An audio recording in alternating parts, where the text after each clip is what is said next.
Friends, welcome to சமையல் பிரிது. இன்றைக்கி நம்ம வீடியோவில் பார்க்க போகிற ரெசிபி சப்பாத்தி, இட்லி, தோசை, நான், ரொட்டி, பரோட்டா, ஊத்தாப்பம், சாதத்துக்கெல்லாம் போட்டு சாப்பிட்ற மாதிரி ரொம்ப அருமையான சுவையில் சைடிஷ் ரெசிபிங்க. குக்கரில் 3 விசிலுங்க, 10 நிமிடத்தில் டக்குன்னு கமகமன்னு ரெடி ஆகிடுங்க. கண்டிப்பாக ஃப்ரெண்ட்ஸ், இந்த வீடியோவை பார்த்துட்டு இதே முறையில் இதே அளவுகளோட இந்த சைடிஷ் நீங்கள் செய்து பாருங்கள். செய்து பார்த்துட்டு உங்களுடைய கருத்துக்களை ஷேர் பண்ணுங்கள். இந்த வீடியோ உங்களுக்கு பிடித்திருந்தால் லைக் பண்ணுங்கள், ஷேர் பண்ணுங்கள். நம்ம சேனலை இப்போ தான் நீங்கள் முதல் முறையாக பார்க்குறீங்கன்னா சப்ஸ்கிரைப் செய்து கொள்ளுங்கள். கூடவே பெல் ஐக்கானையும் கிளிக் பண்ணி வச்சுக்கோங்க. அதில் ஆல்ன்ற ஆப்ஷன் வரும், அதையும் கிளிக் பண்ணி வச்சுக்கோங்க. அப்போ தான் நான் அடுத்தடுத்து போடக்கூடிய புது வீடியோக்கள் உங்களுக்கு உடனுக்குடன் அப்டேட் ஆகும். இந்த வீடியோவை ஸ்கிப் பண்ண பாருங்கள்.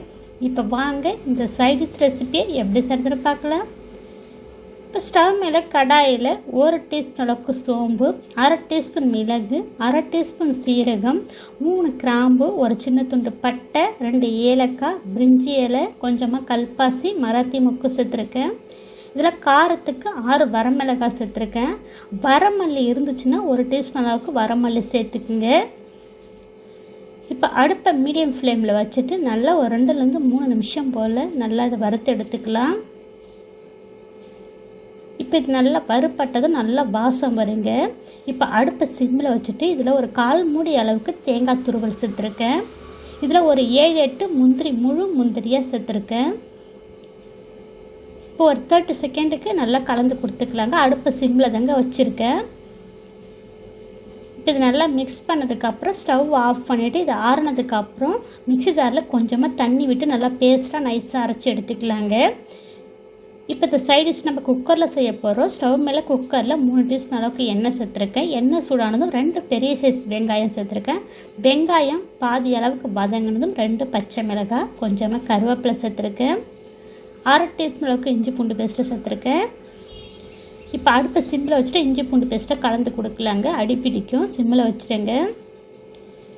இப்போ இதை நல்லா மிக்ஸ் பண்ணதுக்கப்புறம் இதில் நம்ம சவுச்சவ் சேர்த்துக்கலாம். ஒரு மீடியம் சவுச்சவை வந்து நல்லா பொடியாக கட் பண்ணிட்டு சேர்த்துருக்கேன். இப்போ அடுப்பை மீடியம் ஃப்ளேமுக்கு மாற்றிட்டு சவுச்சவை நல்லா ஒரு 3-4 நிமிஷத்துக்கு நல்லா வதக்கி எடுத்துக்கலாங்க. எந்த அளவுக்கு இந்த சவுச்சவை நல்லா வதக்குறீங்களோ அந்த அளவுக்கு இந்த சைடிஷ் நல்லா சுவையாக இருக்குங்க. இப்போ சவுச்சவு நல்லா வதங்கி வந்துடுச்சுங்க. இப்போ இதை ஒரு வாட்டி மிக்ஸ் பண்ணிக்கலாம். இப்போ மிக்ஸ் பண்ணதுக்கப்புறம் தக்காளி பழம், நல்லா பழுத்த பழமாக 1 தக்காளி மட்டும் சேர்த்துருக்குங்க. இப்போ தக்காளி நல்லா மிக்ஸ் பண்ணிக்கலாம். இப்போ இதை நல்லா மிக்ஸ் பண்ணி நல்லா ஒரு 2 நிமிஷம் போல் நல்லா வதங்கி வரட்டுங்க. இப்போ தக்காளியும் நல்லா வதங்கிடுச்சுங்க. இதில் ஒரு 1/4 டீஸ்பூன் அளவுக்கு மஞ்சள் பொடி சேர்த்துக்கலாம். இந்த சைடிஷ்க்கு தேவையான அளவு உப்பு சேர்த்துக்கலாங்க.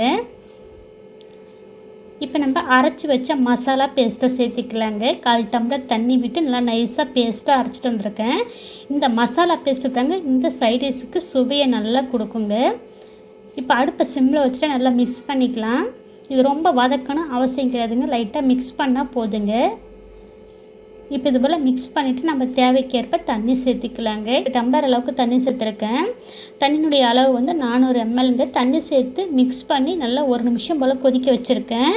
இப்போ நல்லா கொதிக்குது பாருங்கள். இந்த ஸ்டேஜில் மிக்ஸ் பண்ணிவிட்டு குக்கர் மூடி போட்டுக்கலாம். மூடி போட்டு விசில் எடுத்துருங்க. விசில் எடுத்துட்டு மூடி ஃபிட் பண்ணிவிட்டு அதுக்கப்புறம் விசில் கட் போட்டுக்குங்க. இப்போ விசில் கட் போட்டு மீடியம் ஃப்ளேமில் 3 விசில் விட்டுடலாங்க. இப்போ 3 விசில் வந்ததுக்கப்புறம் நம்மளோட ஓப்பன் பண்ணுறேங்க. அப்படியே சவுச்சவ் குருமா ரெடி ஆகிடுச்சுங்க. இந்த மூடியை ஓப்பன் பண்ணும்போதே அவ்வளோ ஒரு வாசமாக இருக்குங்க. கண்டிப்பாக ஃப்ரெண்ட்ஸ், இந்த முறையில் நீங்கள் சவுச்சவ் குருமா ட்ரை பண்ணி பாருங்கள். இதில் கொஞ்சமாக வாசனைக்கு மல்லித்தழை சேர்த்துருக்கேன். அவ்வளோ அட்டகாசமாக இருந்ததுங்க. சவுச்சவ் பிடிக்காதவங்களை கூட இது போல் நீங்கள் சைடிஷ் செஞ்சு கொடுங்க, ரொம்ப விரும்பி சாப்பிடுவாங்க. நம்ம இந்த மசாலா ஃப்ரெஷ்ஷாக வறுத்துட்டு நம்ம சேர்த்துருக்கோம்ல அரைச்சி, அவ்வளோ ஒரு வாசமாக அவ்வளோ ஒரு சுவையாக இருந்ததுங்க. நம்ம எந்த ரெசிபி செஞ்சாலும் மசாலா வந்து ஃப்ரெஷ்ஷாக வறுத்துட்டு அரைச்சி சேர்த்து செய்யும் போது அதனுடைய சுவையே வேறு லெவலுங்க. இந்த சைடிஷ் பார்த்தீங்கன்னா சப்பாத்தியோடு சாப்பிடும்போது அவ்வளோ ருசிங்க. நான் கோதுமை பரோட்டாவுக்கு ருசி சாப்பிட்டேன், அவ்வளோ ருசி. எத்தனை வச்சாலும் சாப்பிட்டுட்டே இருப்பாங்க. இட்லி, தோசை, சப்பாத்தி, ரொட்டி, ஊத்தாப்பம், சாதத்துக்கும் அட்டகாசமாக இருக்குங்க. இந்த சைடிஷ் பார்த்தீங்கன்னா காலைல செஞ்சு வச்சுட்டு நைட்டு வரைக்கும் கெடாமல் இருக்கும். நம்ம ஏன்னா தேங்காயெல்லாம் வறுத்துட்டு தான் சேர்த்துருக்கோம். கண்டிப்பாக ஃப்ரெண்ட்ஸ், இந்த வீடியோவை பார்த்துட்டு இதே முறையில் இதே அளவுக்கு இந்த சைடிஷை நீங்கள் ட்ரை பண்ணி பாருங்கள். செஞ்சு பார்த்துட்டு உங்களுடைய கருத்துக்களை ஷேர் பண்ணுங்கள். இந்த வீடியோ உங்களுக்கு பிடித்திருந்தால் லைக் பண்ணுங்கள், ஷேர் பண்ணுங்கள், சப்ஸ்கிரைப் பண்ணுங்கள், கமெண்ட் பண்ணுங்கள். நன்றி, வணக்கம்.